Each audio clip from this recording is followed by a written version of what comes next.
Eran las 8:30 de la mañana de un viernes, y mi bandeja de entrada ya estaba zumbando. No sé por qué, pero no me gustó la sensación que tuve cuando vi el asunto: cena con los Herrera. 7 de la tarde, invitación formal de recursos humanos. Me quedé mirándolo, sin saber si abrirlo, como si hacerlo fuera a empeorar de alguna manera el malestar en mi estómago. Hice clic de todos modos. El correo era educado, incluso formal, pero había una frialdad en él. Nada de un informal «Hola, Mateo», o «Espero que estés bien». Simplemente una invitación directa a cenar con Ricardo, Clara y Javier Herrera. Se requería vestimenta formal, 7 de la tarde, en un restaurante de lujo del que no había oído hablar. Un poco demasiado educado para mi gusto, como si estuvieran tratando de sonar respetuosos mientras mantenían la distancia. Ricardo y yo habíamos sido cofundadores mucho antes de que Soluciones Tecnológicas Cima valiera 1.800 millones de pesos. Habíamos construido esa maldita cosa desde cero, sacándola adelante cuando nadie más pensaba que podríamos. Pero en algún punto del camino, las cosas cambiaron. Podía sentir las grietas en los cimientos. Y no era solo en la empresa, era en Ricardo. Una vez fuimos socios, pero ahora era como si yo fuera solo una pieza sobrante del pasado. Y luego estaba Javier. Su MBA del TEC de Monterrey. Toda su ambición. La forma en que se paseaba como si ya fuera el jefe. Había estado escuchando rumores sobre que él tomaría el control. Era el heredero de Ricardo y estaba ansioso por demostrarlo. El chico ni siquiera sabía lo que era echar las horas que nosotros echábamos. Pero esta cena se sentía como una declaración silenciosa. Me estaban apartando, y podía sentirlo en mis huesos. Suspiré, pasándome una mano por la cara, sabiendo que no tenía otra opción. Iría porque quizás, solo quizás, esta cena era donde todo se decidiría. Quizás era el principio del fin. Entré en el restaurante e inmediatamente me sentí fuera de lugar. Todo era mármol pulido y luces suaves, el tipo de lugar que nunca elegiría. Pero Ricardo probablemente pensó que era apropiado, un gesto de categoría para lo que esperaba que fuera una velada respetuosa. Llevaba mi atuendo de negocios habitual, pero la camisa impecable y la corbata de repente se sintieron baratas en medio del lujo que me rodeaba. Respiré hondo, me dije a mí mismo que solo era una cena y que la superaría. Ricardo y Clara ya estaban allí cuando llegué. Me saludaron con sonrisas cálidas, demasiado cálidas para mi gusto, y forcé una sonrisa de vuelta.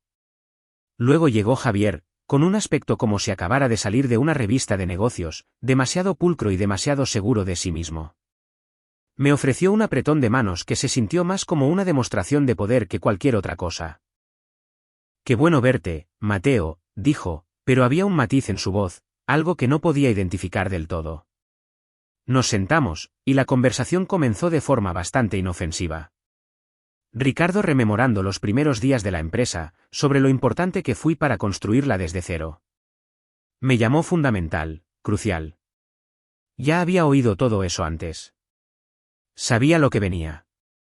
Los cumplidos se sentían huecos, vacíos, como si se estuviera esforzando demasiado por sonar agradecido.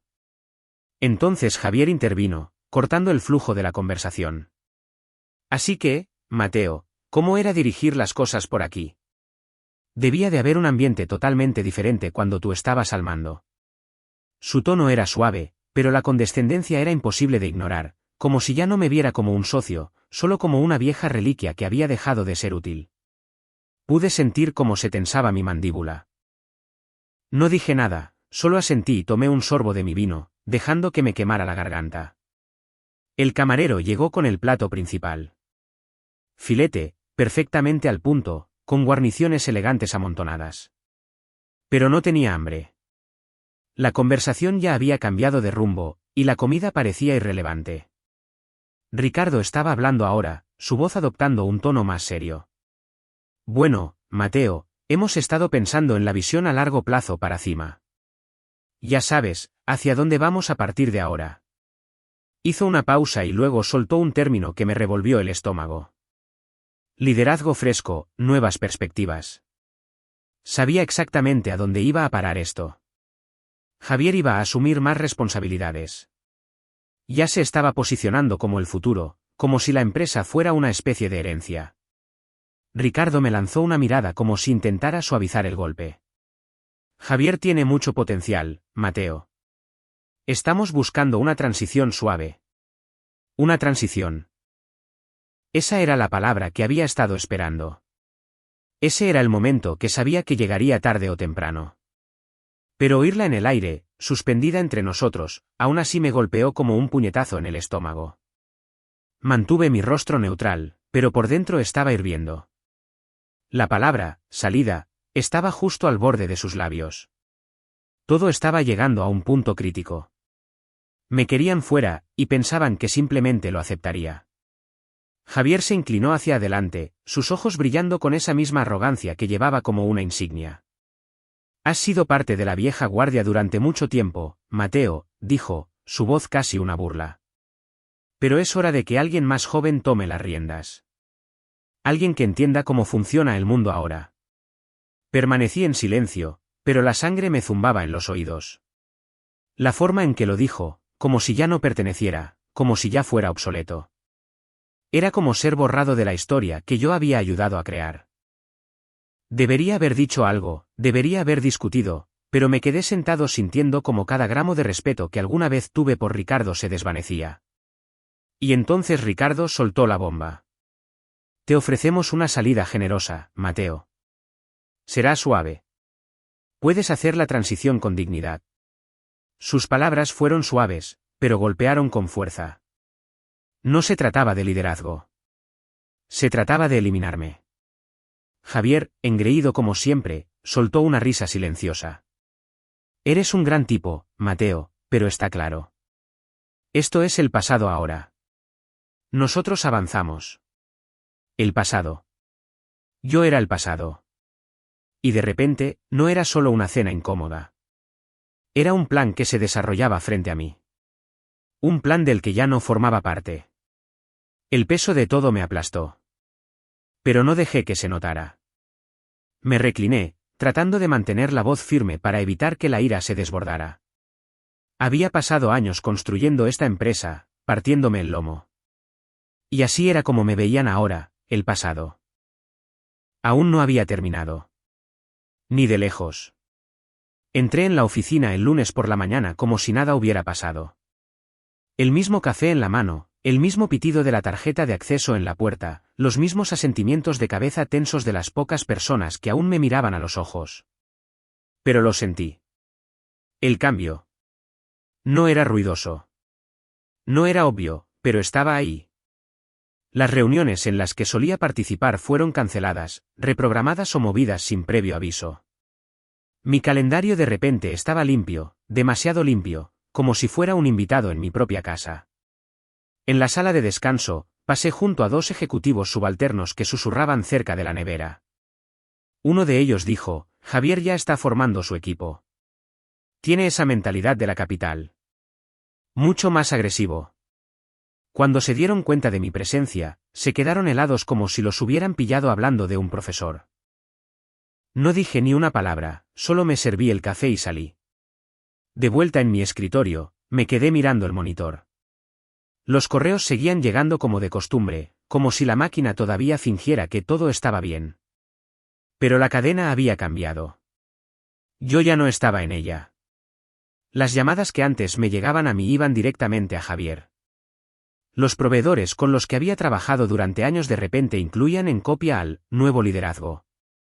Mi cargo todavía decía, socio, pero ahora era una figura decorativa, un trofeo que no querían exhibir. Ricardo ni siquiera tuvo las agallas de mirarme a los ojos. Pasó por mi oficina 2 veces esa semana. Con la cabeza gacha. Sin palabras. Así de simple, décadas de lealtad se convirtieron en silencio. Pero no lo había olvidado todo. Y desde luego, no había olvidado lo que Ricardo me prometió al principio, cuando éramos 2 donnadies construyendo cima desde un garaje. Una noche, tarde, entre comida para llevar y café quemado, me entregó un sobre delgado. El 5% de la empresa por aguantar en los peores momentos, había dicho. Nunca lo toqué, nunca lo vendí, nunca lo cobré. Ese viernes, abrí el acuerdo de accionistas desde mis archivos privados, lo escaneé línea por línea. Mi nombre, 5%, plenos derechos de voto, no diluible. Todo seguía siendo válido. Nadie se había molestado en comprar mi parte porque pensaron que simplemente me desvanecería. Grave error. Empecé a recopilar todo, informes financieros, actividad de la junta directiva, actualizaciones internas, el nuevo organigrama de Javier. Lo mantuve en secreto. No imprimí nada. Solo guardé copias de seguridad en mi disco encriptado. Cuanto más investigaba, más obvio se volvía. Estaban preparando algo grande. Una venta, quizás, o una reestructuración, algo en lo que no querían que yo estuviera involucrado. Solicité la reunión con Ricardo, y cuando entré en su oficina, pude ver el cambio en él. El viejo Ricardo, el tipo astuto y seguro de sí mismo que solía ser la roca de esta empresa, se había ido. En su lugar había un hombre que parecía no haber dormido en meses. Tenía el rostro demacrado, los ojos demasiado cansados, como si estuviera ocultando algo. Quizás lo estaba. Mateo, dijo, haciéndome un gesto para que me sentara. Su voz era plana, como si intentara sonar casual pero no pudiera lograrlo del todo. ¿Qué tienes en mente? Me quedé de pie un momento, mirándolo. Creo que ambos sabemos de qué se trata esto. Ricardo suspiró y se frotó la frente, claramente incómodo. Mira, siento cómo han estado las cosas. Es solo que... todo está cambiando. Estamos tratando de posicionar a Cima para el futuro, ya sabes. Pensé que podríamos evitar esto, pero se veía venir desde hace tiempo. No lo dejé terminar. Metí la mano en mi bolso y saqué el acuerdo de accionistas, dejándolo caer sobre su escritorio con un golpe seco. Lo miró fijamente por un segundo antes de levantar la vista hacia mí, con la confusión brillando en sus ojos. Todavía poseo el 5% de esta empresa, Ricardo, dije, manteniendo la voz firme. Plenos derechos de voto. No me vas a echar de esta manera. No sin que yo tenga algo que decir sobre lo que sucederá después. La expresión de Ricardo se endureció. Lo vi tragar saliva. No se esperaba esto. Mateo, yo. No estoy interesado en la generosa indemnización que me ofreces, lo interrumpí. Estoy interesado en entender exactamente qué estás haciendo con esta empresa. ¿Cuál es el plan aquí? Y no me vengas con el discurso de la visión de futuro. Ya lo he oído antes. Sus dedos tamborileaban nerviosamente sobre el escritorio, pero trató de ocultarlo. Estamos evolucionando, Mateo. La empresa está evolucionando.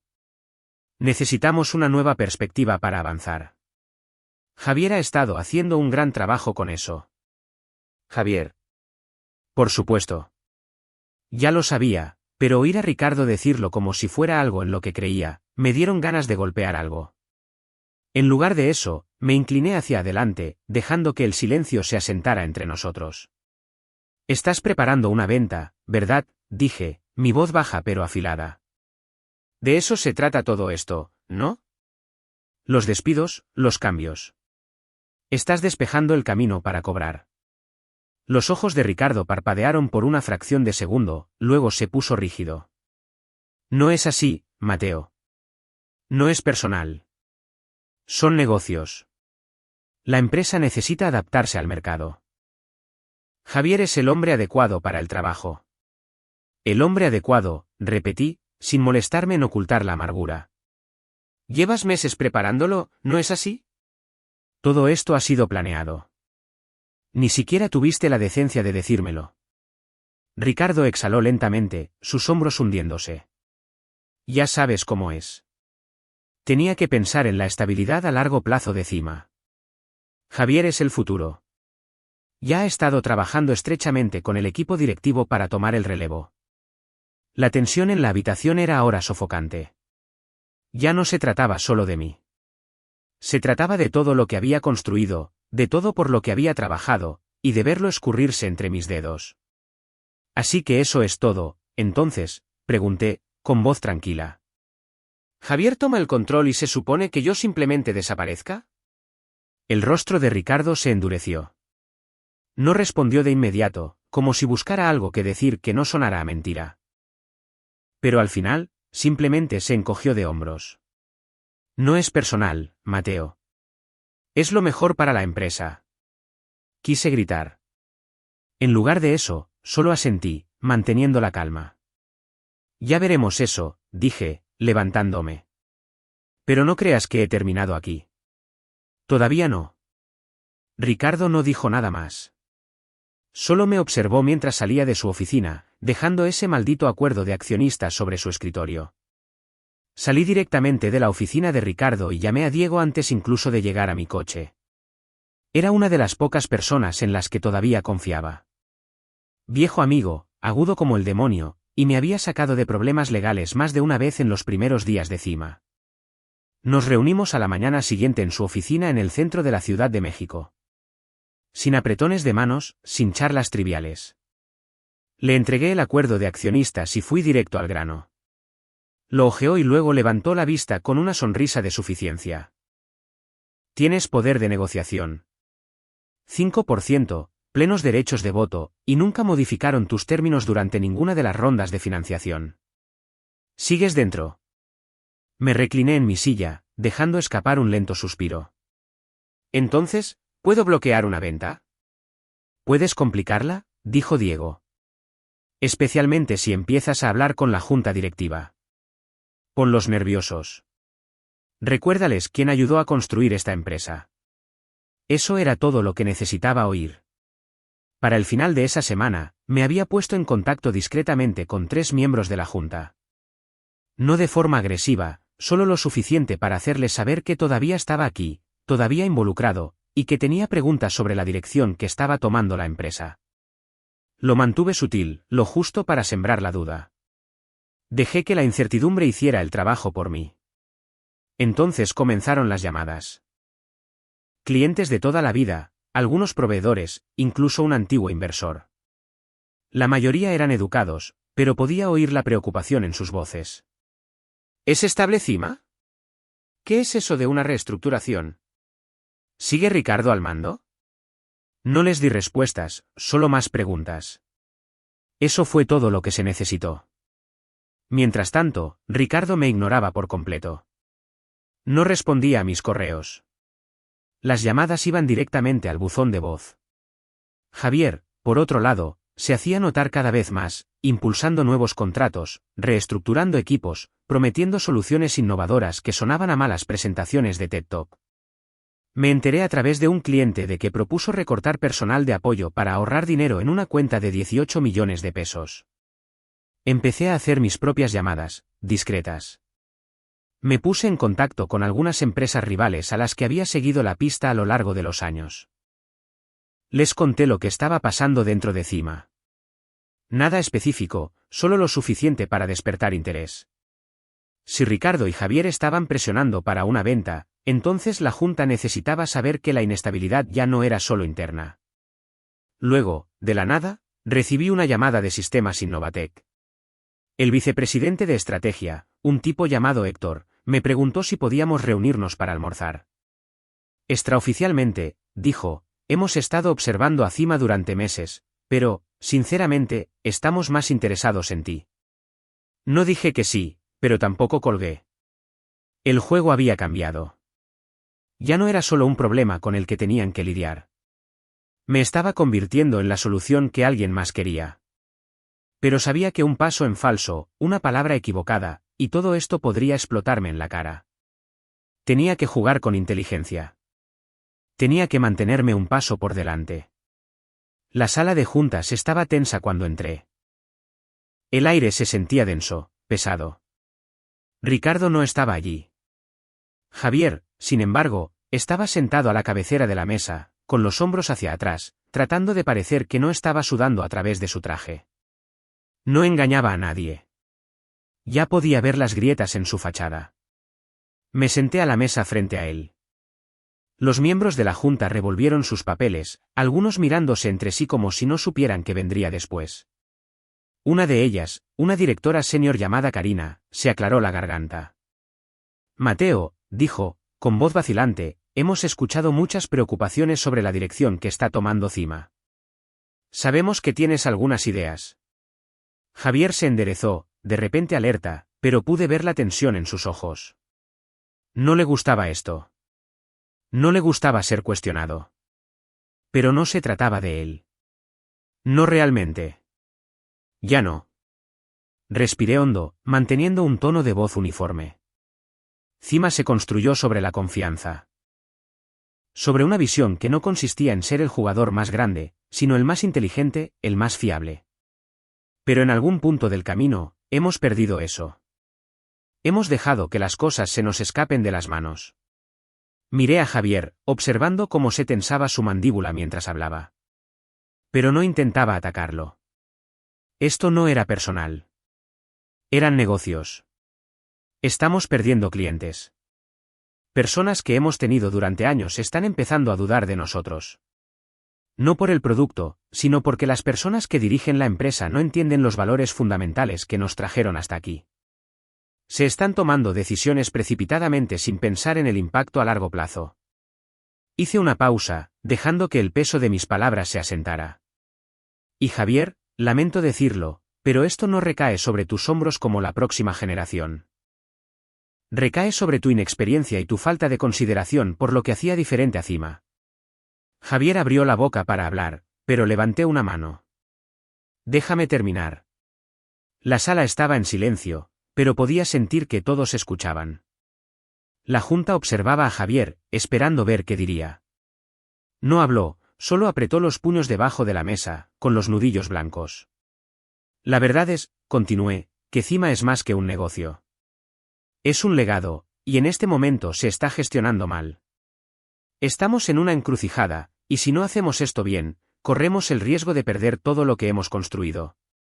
Javier estaba furioso ahora, pero permaneció en silencio, su mirada clavada en mí. Quería replicar, pero la sala estaba en su contra. Podía sentirlo. Cuando terminé, Karina se dirigió al resto de la junta. Hubo un breve intercambio de miradas antes de que volviera a hablar. Creo que hemos oído suficiente. Miró a Javier. Está claro que la transición de liderazgo no puede ocurrir de la manera en que se ha planeado. Pospondremos cualquier cambio y traeremos a un auditor externo independiente para que revise la estructura de la empresa en el futuro. El rostro de Javier se contrajo de frustración. Apretó la mandíbula con tanta fuerza que pensé que podría romperse. Abrió la boca, pero las palabras se le atascaron en la garganta. La junta ya no lo escuchaba. Me escuchaban a mí. Una cosa más, añadió Karina, cortando la tensión. Hasta que se complete la auditoría, nombraremos a Mateo como jefe del equipo asesor. Tendrá supervisión total durante esta transición. Sentí un destello de satisfacción, pero no dejé que se notara. El rostro de Javier se puso pálido, y lo último que quedaba de su confianza se desmoronó. Estaba acabado por ahora. Su sueño de dirigir la empresa se estaba desvaneciendo, y no había nada que pudiera hacer para detenerlo. Me levanté lentamente, sintiendo cómo el peso de la sala cambiaba. Javier no me miró cuando me fui, pero no lo necesitaba. Las tornas habían cambiado, y esta vez, era yo quien tenía las cartas. Pasaron 2 meses, y apenas reconocía el lugar. Cima, la empresa que construí desde cero, ya no era la misma. Pero de alguna manera, se sentía correcto. Sistemas Innovatec nos adquirió oficialmente. Y la mayoría de los empleados en los que confiaba, los que yo había formado, estaban ahora en puestos de liderazgo, dirigiendo la empresa en una dirección que yo podía respaldar. Conocían la cultura, los valores. Sabían lo que costó llegar hasta aquí. Y no iban a dejar que eso se perdiera. Javier fue despedido discretamente. Sin fanfarrias, sin gran fiesta de despedida, solo un apretón de manos, un breve asentimiento, y por la puerta se fue. No estaba seguro de si me sentía aliviado o simplemente indiferente en ese momento. Quizás ambas cosas. Ricardo se fue poco después. Ni siquiera parecía el hombre al que una vez llamé amigo. El estrés le había pasado factura, y dejó la empresa derrotado, pareciendo 10 años mayor que cuando lo conocí. No hubo confrontaciones dramáticas, ni peleas a gritos, solo una salida silenciosa. Supongo que fue apropiado. En cuanto a mí, Sistemas Innovatec me mantuvo. Me dieron un puesto de alto rango, pero no en la oficina. Ya no quería estar atado a un escritorio o a un traje, así que trabajaba desde casa. Mi nuevo equipo, el que yo mismo seleccioné, estaba dirigiendo las cosas en la oficina. Estaban prosperando. Los observaba de cerca, todavía mantenía el pulso de la situación, pero desde la distancia. Estaba orgulloso de ellos. Habían tomado todo lo que les enseñé y lo habían hecho suyo, liderando con la misma fuerza tranquila que siempre había intentado inculcarles. Los clientes comenzaron a notar el cambio. Se renovaron contratos a largo plazo. Entraron nuevos negocios. Y la reputación de la empresa se estaba reconstruyendo lenta pero firmemente. Íbamos en la dirección correcta. Y se sentía bien saber que yo había sido quien se aseguró de que esos cimientos permanecieran intactos. Una tarde, unos meses después de la transición, estaba sentado en mi oficina en casa, revisando algunos informes. Mi teléfono vibró. Era un correo electrónico de Diego. Una nota corta, simple: felicidades, Mateo. Lo lograste. Transición suave. La empresa está en buenas manos ahora. No dejes que lo olviden. Sonreí a la pantalla. Diego tenía una forma de poner las cosas en perspectiva. Había sido un camino largo y brutal, pero había salido al otro lado, y tenía razón. La empresa estaba en buenas manos, pero yo aún no había terminado. Mientras dejaba mi teléfono, vibró de nuevo. Esta vez, era un mensaje de texto. Javier. Mi estómago se contrajo por un segundo, pero lo abrí de todos modos. Mateo, sé que es demasiado tarde. Me equivoqué. Lo siento. Debería haber escuchado. Me quedé mirando la pantalla durante unos segundos, con las palabras suspendidas en el aire. Ya no importaba. Él había quemado ese puente hacía mucho tiempo. No respondí. Pero algo en ello, algo en esa disculpa viniendo de él, se sintió como la última pieza de cierre que necesitaba. Javier había intentado quitármelo todo, pero al final, fui yo quien lo mantuvo en pie. Dejé mi teléfono y miré por la ventana. El sol se estaba poniendo, proyectando un suave resplandor sobre la ciudad. No estaba seguro de lo que deparaba el futuro. Pero sabía una cosa. La lucha por el respeto no se trataba solo de supervivencia. Se trataba de demostrar que, incluso frente a la traición, un hombre aún podía levantarse.